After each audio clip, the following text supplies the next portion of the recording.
ক্রীড়া প্রতিযোগিতা এবং যারা আমাদের সাংস্কৃতিক অনুষ্ঠানের মাধ্যমে এই দিনটিকে উদযাপন করার জন্য আমরা সবাই আজকে সমবেত হয়েছি। আর আমাদের এই শুভ কাজে আমাদের মধ্যে উপস্থিত রয়েছেন আমাদের রাজ্যের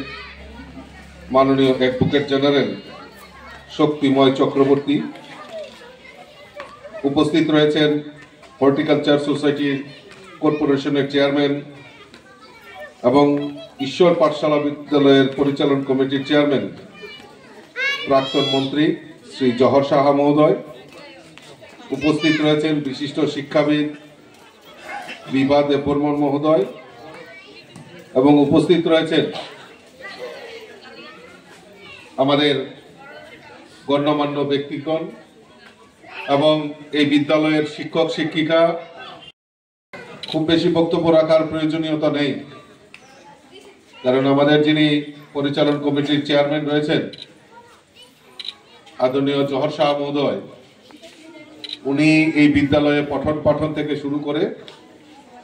উনি এখানে সমস্ত কিছু এবং এই যে বিদ্যালয় এখানে স্থাপন হয়েছে ত্রিপুরা রাজ্যে, ওনার একটা বিশেষ অবদান রয়েছে। তো কাজেই ইতিহাসটা আমার থেকে উনি ভালো বলতে পারবেন, তবুও ছোট্ট করে আমি আপনাদের সামনে বলার চেষ্টা করছি যে 1912 সনে এই মহেশ ভট্টাচার্য শুভ উদ্যোগে কুমিল্লা জেলায় সেখানে এই ঈশ্বর পাঠশালার সেই সময় রচনা হয়েছিল। আর স্বর্গীয় মহেশ ভট্টাচার্য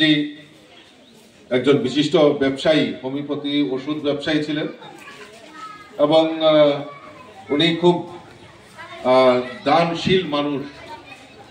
এবং এই সমাজকে একত্রিত করার যে একজন বাঙালি ব্যবসায়ী হিসাবে উনি সেই সময় অধুনা পূর্ব পাকিস্তানে সুপরিচিত লাভ করেন। ওনারই তত্ত্বাবধানে এই ঈশ্বর পাঠশালা সেখানে প্রতিষ্ঠা হয় এবং সেখানে সেই সময় সেখানে এই কুমিল্লাতে এই ঈশ্বর পাঠশালা যারা পড়াশোনা করবে সেই সময় যারা ছাত্ররা ছিলেন তাদের জন্য একটা হোস্টেলও নির্মাণ করা হয়েছিল। আর এই হোস্টেলে থেকে পড়াশোনা করেছেন আমাদের এখানে আছেন আজকে জহরদা, আমাদের রাজ্যের প্রাক্তন মন্ত্রী অনিল সরকার থেকে শুরু করে অনেকেই গণ্যমান্য ব্যক্তিরা সেই বিদ্যালয়ে এবং হোস্টেলে থেকে পড়াশোনা অতিবাহিত করেছেন এবং এই ঈশ্বর পাঠশালা থেকে শিক্ষা নিয়ে শিক্ষা লাভ করে সমাজের আমাদের অনেক গুণীগানী ব্যক্তিরা যারা রয়েছেন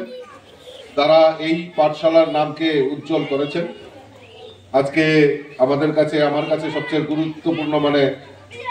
বিশেষ উপলব্ধি যে আজকে এরকমই একটা মহতী স্কুলে বার্ষিক ক্রীড়া প্রতিযোগিতার পুরস্কার বিতরণী অনুষ্ঠানে আমাকে আমন্ত্রণ জানিয়েছে, তার জন্য আমি নিজেকে ধন্য মনে করছি। এবং এখানে যারা ছোট ছোট ছাত্রছাত্রীরা এখানে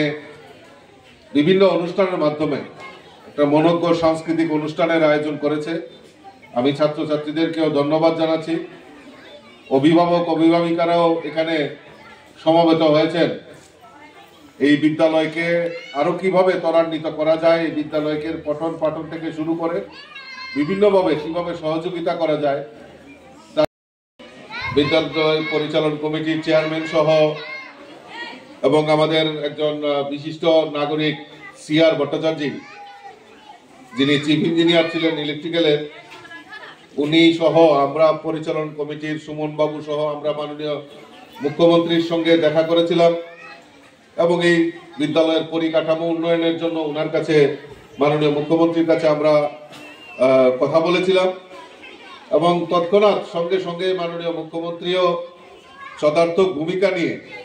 যাতে এই বিদ্যালয়কে আরো কিভাবে উন্নয়ন করা যায় তার ব্যবস্থা উনি করে দিয়েছেন এবং আগামী দিনেও আশা করি যে আমাদের এই বিদ্যালয়ের পরিকাঠামো উন্নয়নের জন্য আরো অনেক কিছু দরকার, সেগুলিও ধীরে ধীরে আমরা একটা জায়গায় নিয়ে যেতে পারবো। তবে সবচেয়ে বড় সহযোগিতা এখানে যারা গুণীজনেরা বসে রয়েছেন, সমাজের বিশিষ্ট ব্যক্তিবর্গরা এখানে বসে রয়েছেন, অভিভাবক অভিভাবিকারাও বসে রয়েছেন, যে আমাদেরও এগিয়ে আসতে হবে। শুধু সরকার করে দেবে সেটা নয়, কিন্তু সবারই ছোট্ট ছোট্ট প্রয়াসের মাধ্যমেই বড় সমুদ্র তৈরি হয়, নির্মাণ হয়। আমি আশা করি যে সবাই সহযোগিতার মাধ্যমে এই বিদ্যালয়ের যে উদ্দেশ্য নিয়ে এই বিদ্যালয় পরিচালিত হচ্ছে বা গঠিত হয়েছিল, তো এটাকে আরো বেশি করে প্রসার করে আমাদেরকে এটা আরো এগিয়ে নিয়ে যেতে হবে। এটাই আমাদের মূল লক্ষ্য।